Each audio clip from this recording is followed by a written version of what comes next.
Ladies and gentlemen, fellow freedom-loving Americans, entrepreneurs, mavericks, welcome back to another episode of The Source, Rulebreakers, Lawmakers, and Influencers. This is The Source, where rules get broken for the greater good, laws are made to serve the people, and influence drives us forward.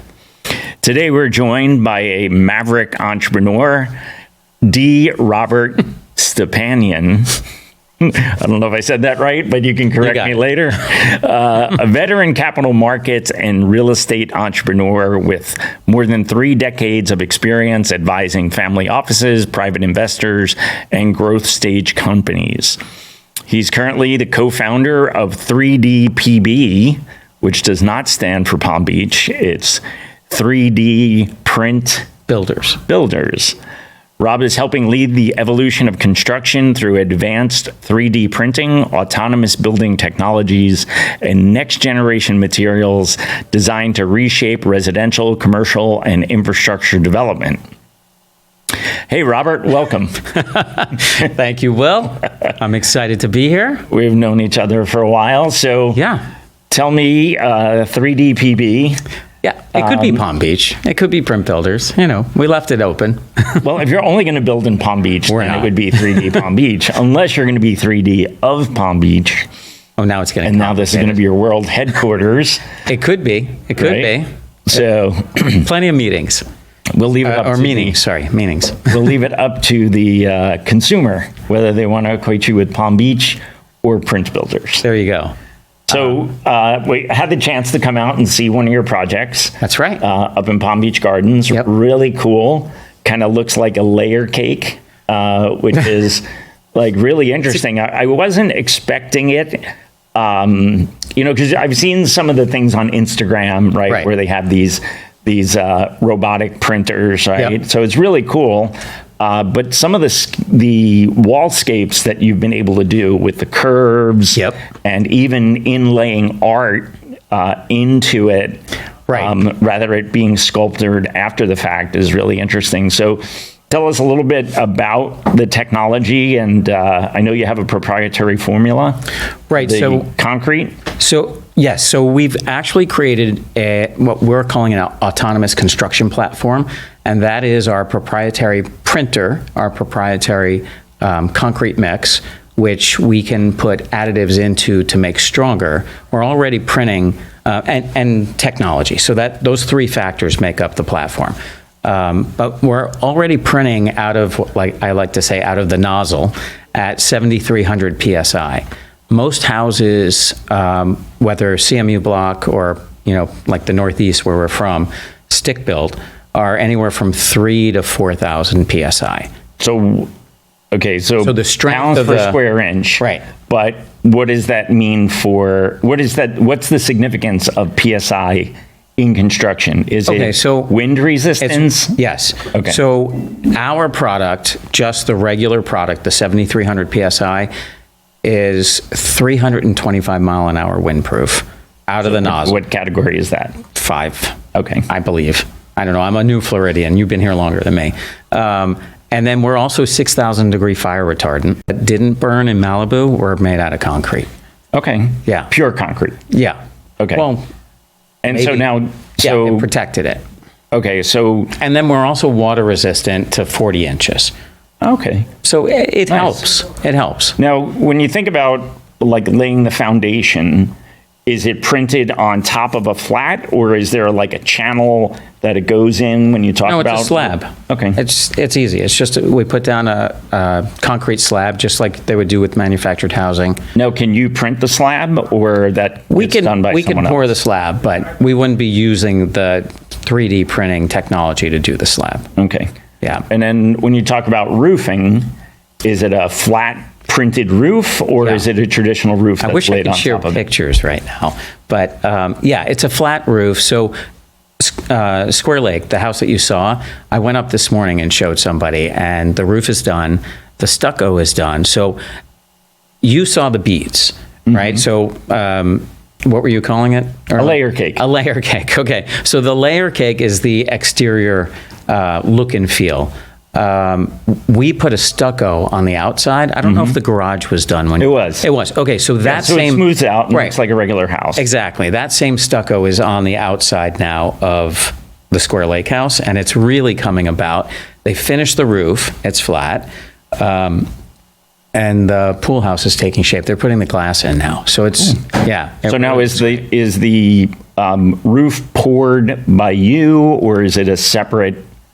That house is different because it has a different GC. Okay. But we are working on our first project in Delray, which will be 3 custom luxury townhomes. Okay. And we're doing everything at that job with our GC partner. Okay. So we're doing horizontal all the way to the finishes and inside. Very cool. Interesting. Although I would prefer to do slab up to just do the shell. Right. This one, we're doing everything. So when you talk about, speed, right?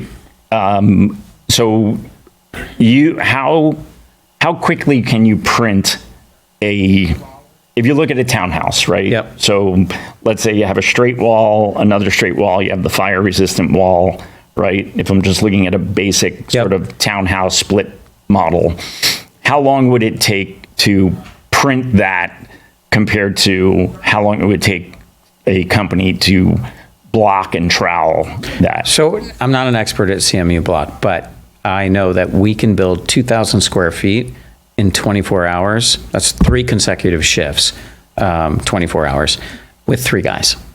Wow. And an iPad. Okay.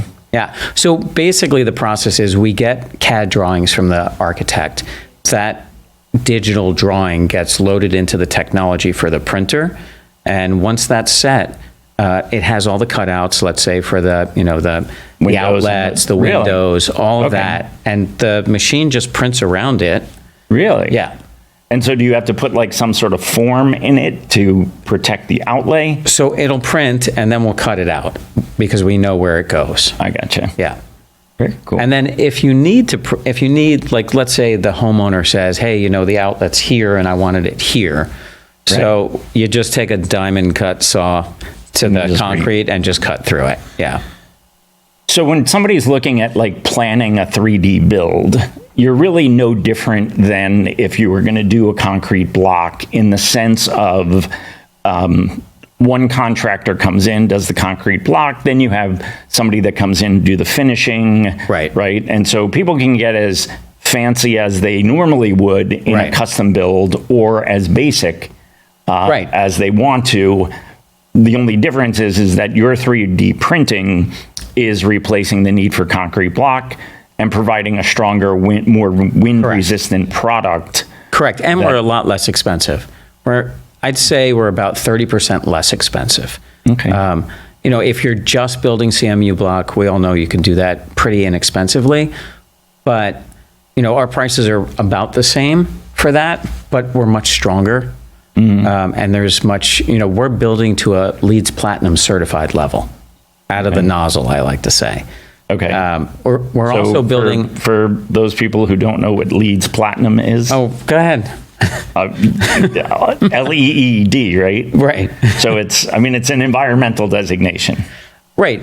Architects sometimes will build to that level and want that accolade, right? Yeah. Do you wind up with Tax credits? tax credit? Okay. Yes, those do exist. Okay. And for the homeowner, they can get a 15% discount on their insurance because it's considered a monolithic concrete block. Okay. So, that's And then down here. do communities offer incentives for LEED builds? I Do believe certain communities I have believe so. green building initiatives that Yes. certain things So are offered. we're actually talking to Lake Park right now about potentially building their like a community center for them. Cool. My business partner is very active in local politics there, so Okay. he had access to this. So we covered price, we covered tax credits, wind resistant, fire retardant. Basically, we're creating a stronger, less expensive, and more durable product. So one of the questions that had come up when we did a site visit was availability of the materials. And is there, do you pre-order everything that you're going to need to complete a build?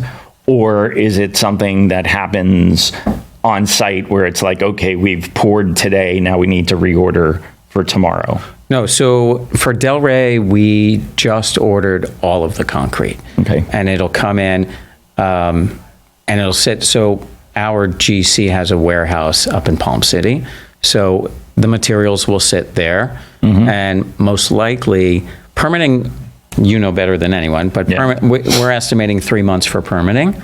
We're still waiting for final plans that are permit ready from the architect.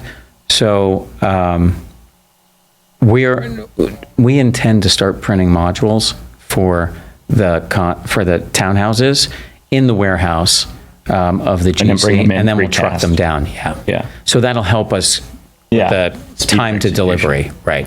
And so do you foresee that because items are not going to be built by hand on site, like a traditional CBS house is, that you'll get to a point of efficiency with municipalities where they'll just kind of piggyback and say, oh, okay, you did this in this previous location. These are your specs. These are your, whatever, certifications, materials, et cetera. Right. We could just move them over to the next site. I think so. So Delray, we're doing 3 townhouses for a developer. That same developer, we're going to be building 26 ultra-luxury condos for a few blocks away. Couple of good things here. Palm Beach Lakes, we got approved in Palm Beach County for this type of printing. So building departments love us. They're excited for new technology. One thing we didn't touch on early on was pretty much every industry has been disrupted by AI, right? We're trying to do that with construction. It's been the same for 100 years, right? So we're bringing a new twist. And by the way, 3D printing of concrete structures has been around since the early 1900s. It's not new. Oh, really? Yeah. Interesting. I think it was sometime in the 20s was when this machine, the first machine, was created. Wow. Okay. But it's been around for a while, and you'll have one-off projects. An interesting fact is there's only 250 3D concrete printed structures in the world right now. 100 of those are in Austin, Texas. That Icon was on 60 Minutes. They have those very large gantry printers, and they printed an entire development. So there's really not a lot out there. It's becoming more mainstream, and you'll start to see a lot more now. Now, where does AI, because AI is the buzzword for everything right now. Of course. Where does AI really fit into 3D printing? For what we're doing, there's a lot. So the technology, there's so much on the back end that, you just see the printer when you came to this. You actually didn't see the printer, but you see the end result. But the technology backbone of our printer, and the printing system is all AI based. So that's kind of the secret sauce.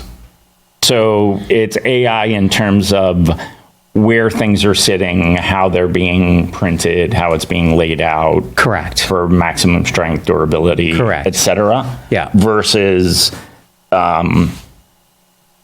it's not really an AI, it's an AI enhanced building system. Yes.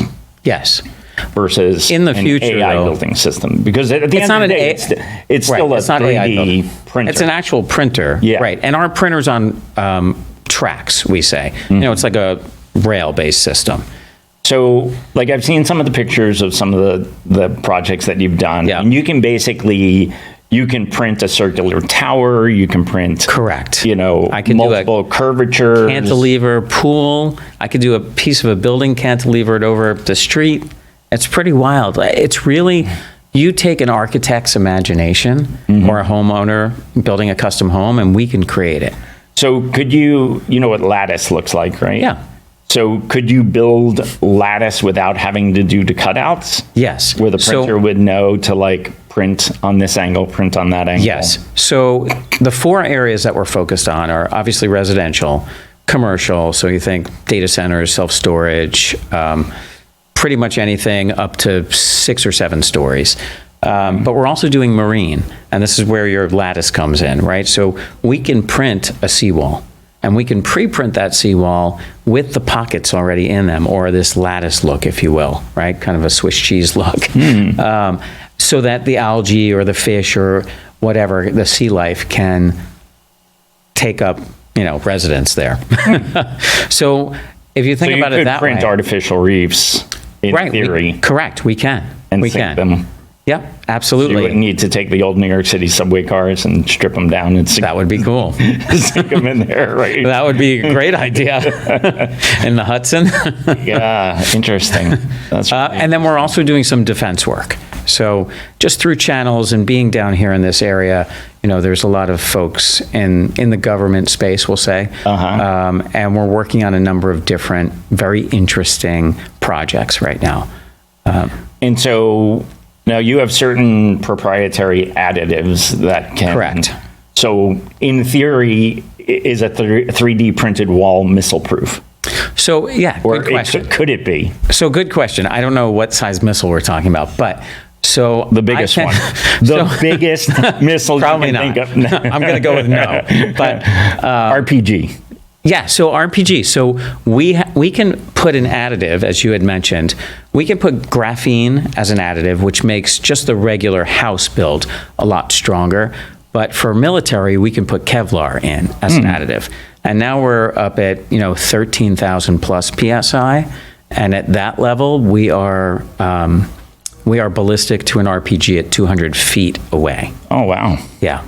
So as you can imagine, there are some projects that could utilize what we're doing. Yeah. I mean, I can say that we quoted some blast walls for a group that's a defense contractor, and other things like that. If you think about wrapping embassies, like they have walls, but we could put a protective wall on the outside of embassies. Something as simple as that. Interesting. Yeah, it's exciting.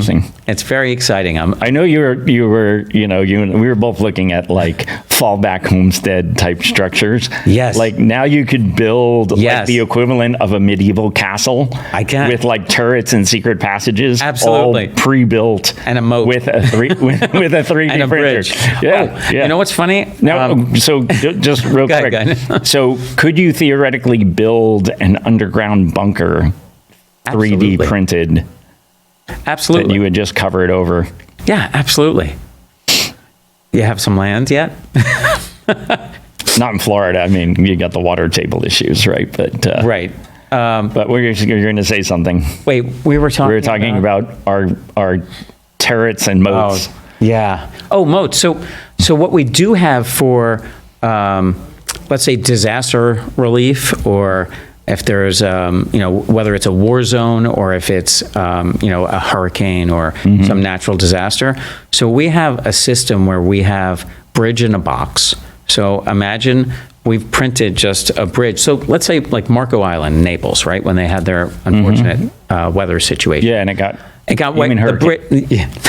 You don't have to be politically an unfortunate weather situation. No, it was a hurricane. Yeah. It's okay. It has nothing to do with global warming, right? But it was a hurricane. So that bridge got blown out, right? And DeSantis did a great job. I think he built it in like a week and a half. It was crazy. Seriously fast. So we could drop in a bridge in a box that would bridge from the mainland to the island, and they could get supplies quicker or whatever it is that they needed. Right now they're building a parking garage for the university up the street. Yep.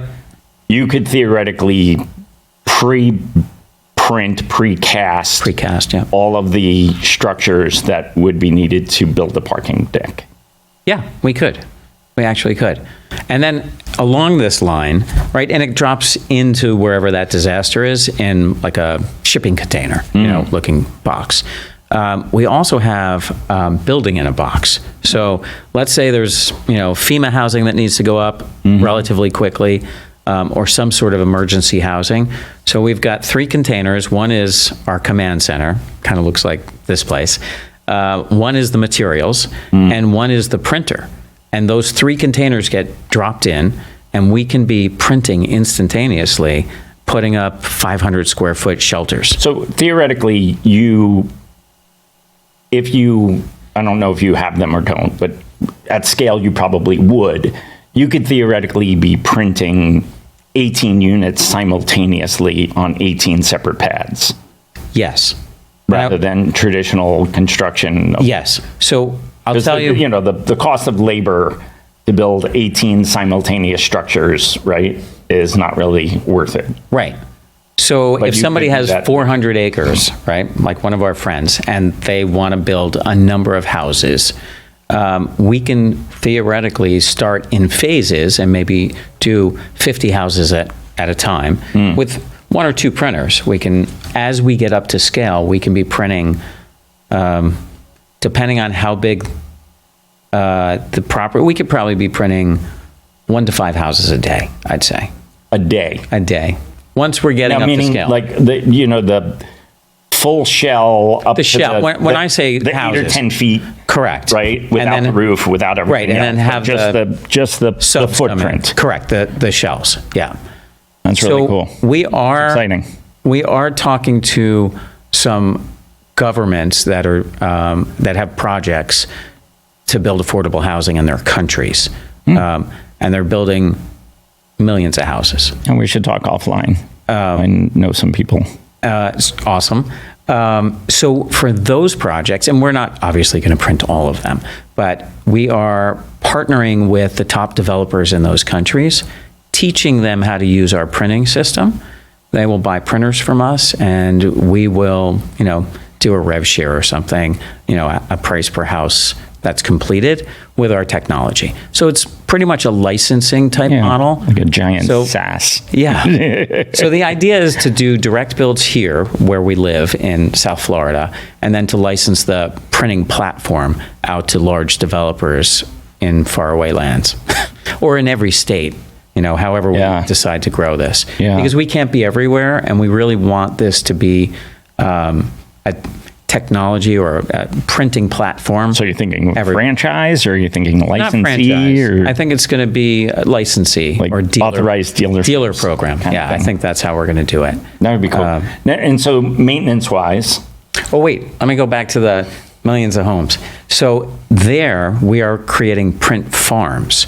So now think about a 50,000 square foot warehouse that I can have 100 printers in, printing modules or printing shells that we would break down and ship by truck into the main, project area. That's how we get a lot of houses done in a short and so period of time. when you look at from the perspective of heating and cooling efficiency, right, where does cement technology fit compared to like some emerging technologies? So we have better airflow, right? Down here, we're not spraying in. Insulation. Yeah, thank you. Insulation. But everywhere else, we would do that. If we were building in the Northeast, then obviously we would put that. We can put insulation. We have some people. We're working on some 2 large like luxury houses, shells in Lauderdale, and they would like to put some soundproofing in. Palm Beach Gardens did not. Now, is that something that you could print that as well? And in essence, the in 2 soundproofing? layers? Like, So- you print a layer of concrete and a layer of soundproofing together? So when we print, I don't know, when you came there, I don't think you could see in the walls, but when we print, we're in essence printing the front and the back, and the center is hollow. Okay. And that's where all your MEP goes, your wiring and plumbing and all that. Sorry for the audience. MEP. What does it stand for? I don't know. I know, but go ahead. Let's call it multiple electronic products. Who knows? Who knows what MEP means? We know the lingo, we just don't know that. Exactly. It's like the cloud. Like Yeah. everything is in the cloud. Where's the cloud? The cloud is up there somewhere, right? Just grab it out of the cloud. Yeah. Funny. So yeah, I can show you, maybe I'll send you a bunch of photos you could share with your, listeners or viewers. I don't know how that works, but Yeah. Well, had we not planned this episode at 6:30 this morning, right? Maybe we have would had a slideshow. We would have had some slideshows, which we can definitely add in the future. So, your primary customer is builders, developers, contractors. Like, would an individual homeowner contact you and say, I have a GC, but I want you to do the 3D print? Yes to all. Okay. And so how would they reach you? So we have our website, which is this my plug time? 3d-pb.com. And that's probably the best way, or you could just reach out to me. Look for the picture of Robert like this. I try. Or drop an email. I mean, the website's probably the best way to go. Okay. We're talking to everybody. For us, we're looking forward to growing this technology and this platform, but we also want to share the joy with the homeowner, the developer. We love the excitement. Is your product any more or less financing friendly for a homeowner or for someone building it? Is there any It's sort the of same. Yeah, I don't think there's any difference. Now, when you look at development financing, right? Do lenders and financiers look at your product more favorably because of speed of delivery, which compresses time frame, which compresses interest, which compresses risk? Right. Has that factored into anybody's decision yet, or it's still a little too early? I don't know. So on Del Rey, we are having direct conversations with the lender, and they seem to love it. There hasn't been, it's not like manufactured housing. That's hard to get financing for, right? It's not like that at all. This is a stronger product than most of what's out there. I have talked to some developers that are developing at a crazy high PSI, but so years ago, I invested in a autonomous taxi service. And Waymo? No, it wasn't Waymo. But one of the things that they did is they went to the insurance companies and had the rating done on reduced risk, accidents, driver injuries, that kind of thing. Okay. And wound up getting a preferred rating from the insurance companies, which then made adoption by the taxi cab companies higher because they wound up with lower insurance costs. I'll look into that. The reason I say it is there something there to either go to some sort of financial regulatory body or some sort of insurance body that then when you go to a developer, you can say, hey, if you're going to use our product, we're already pre-approved by insurers, et cetera.